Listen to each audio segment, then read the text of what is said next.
Assalamualaikum warahmatullahi wabarakatuh.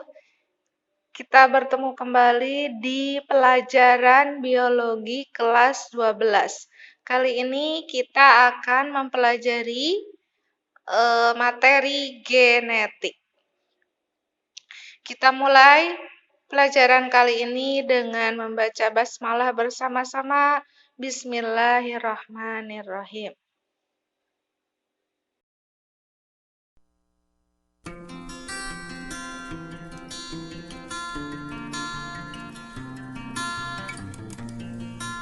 Materi genetik terdiri dari gen, DNA, RNA, dan kromosom.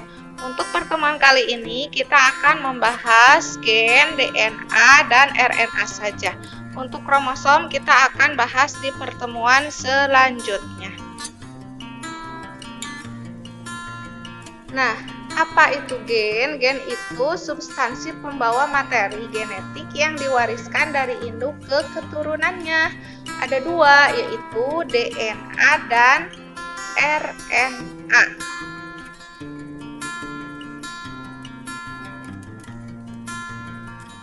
Jadi, gen itu merupakan gabungan dari berbagai jenis DNA.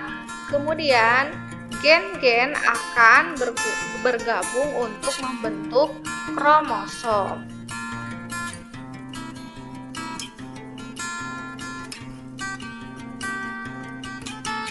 Apa fungsi gen? Nah, fungsinya itu membawa informasi genetik dari setiap individu ke keturunannya. Selain itu, juga sebagai pengatur metabolisme untuk perkembangan setiap makhluk hidup. Nah, itu fungsi dari gen. Letak gen ini terletak di lokus atau di segmen di kromosom. Nah, ini gen yang bersesuaian di kromosom dinamakan alel. Nah, itu letak gen. Jadi, letaknya ada di lokus. Nah, macam gen. Ada gen dominan, ada gen resesif. Yang dominan itu dilambangkan dengan huruf besar, sedangkan yang resesif dilambangkan dengan huruf kecil. Itu macam gen. Nah, sekarang kita masuk ke DNA, deoksiribonukleik acid. Ini merupakan salah satu materi genetik yang menyusun kromosom.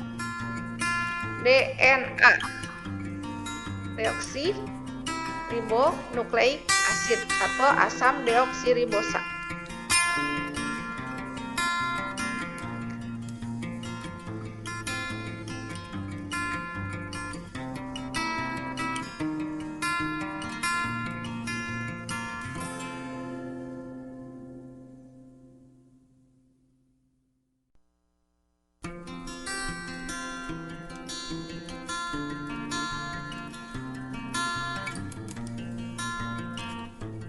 Nah, DNA itu dia tidak hanya terdapat di nukleus, tetapi ada juga di mitokondria, juga kloroplas kalau pada sel tumbuhan.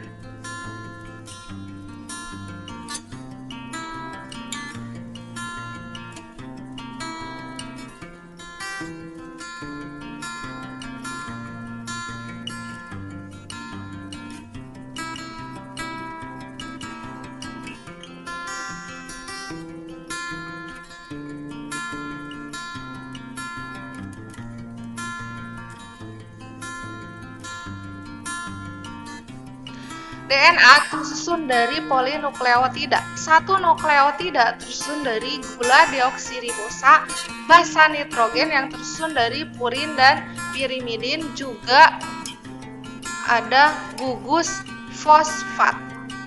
Nah, selanjutnya satu nukleotida itu tersusun dari gugus fosfat, gula pentosa, dan basa nitrogen. Tadi basa nitrogennya ada purin dan pirimidin. Purin ada adenin dan guanin. Nah, ini rantai polinukleotida tersusun dari nukleotida, di mana timin selalu dengan adenin, sitosin selalu berpasangan dengan guanin, diikat dengan ikatan hidrogen.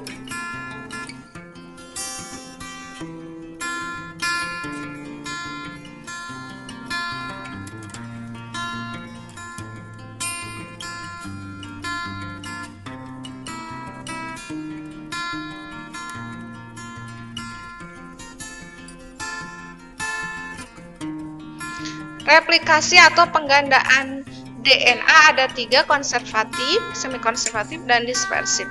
Teori konservatif mengatakan bahwa DNA berasal dari DNA induk, jadi dia sekaligus mencetak dirinya sendiri. Kalau semi-konservatif itu setiap pasangan, setiap satu helai DNA akan mencetak helai pasangannya. Kalau yang dispersif itu mengatakan bahwa DNA akan membentuk patahan-patahan, nanti setiap patahannya akan menggandakan patahannya sendiri ya.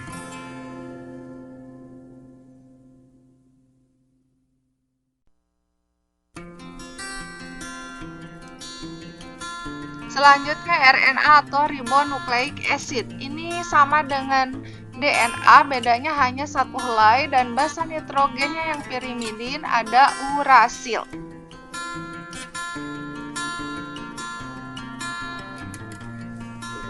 RNA berfungsi sebagai pembawa informasi genetik dan juga berperan dalam sintesis protein. RNA ada 2 jenis, yaitu ada yang genetik dan non-genetik. Yang non-genetik ada 3, ada mRNA, rRNA, dan tRNA.